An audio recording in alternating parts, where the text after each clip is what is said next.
150 मीटरच्या आत कुणी गाडी नाही लावायची. 150 मीटरच्या आत कुणी गाडी नाही लावायची. सिलेंडर आहे तुमच्याकडे, स्फोट झालं. मी काय म्हंटल, माझ्या बाजूला फ्रँकीवाला आहे, त्याच्या बाजूला शॉर्मावाला आहे, हिचा 2 वडापाववाले आहेत, फ्रँकीचे 2 गॅस चालतात. हे कुठून आले? स्फोट माझ्याच इथे होईल. तुमची आता मागणी काय सांगा? मला दादा आले, दादानी खरंच मला खूप मदत केली. अविनाश जाधव जे आहे ते आमच्यासारख्या माणसांसाठी उभे राहणार आहेत.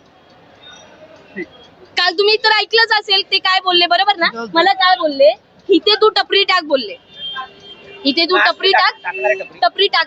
दादा बघा, माझ्याकडे पैसे नाहीयेत की टपरी मी लगेच उभं करेल. मला कुठून तरी लोन घ्यावं लागेल, कर्ज घ्यावं लागेल, मग मी टपरी उभी करेल आणि मी टाकेल. पायावर चाकू पडलाय घाबरून, इथून फोटो काढेल का तिथून फोटो काढेल का, पायावर चाकू पडलाय, उभं राहता नाही. तुम्हाला दाखवून देते ही खोल जखम आहे. पालिकेने काय पैसे मागितले का? कारण तुम्ही मी ते सांगते, 300 रुपये दिलेत.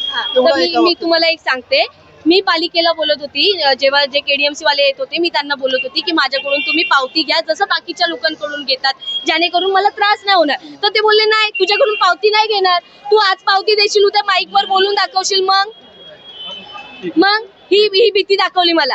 हे बघा, पैसे घेतात, ज्यांचं मी नाव नाही सांगणार, सर्वांचे पोट आहेत. माझं लास्ट म्हणणं काय आहे माझं, हे जे सर्व जे कमवतात ना, हे लोक जे सर्व जे कमवताय ना, सर्व बिनधास्त कमवा, सर्वांना पोट आहे, तुम्ही करा.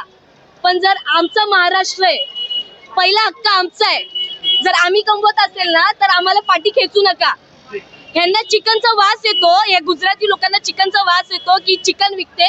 यांना हे नाही कळलं की मुंबईमध्ये येणार तर तुम्हाला पैसे कमवायचे, ते बरोबर कळलं तुम्हाला.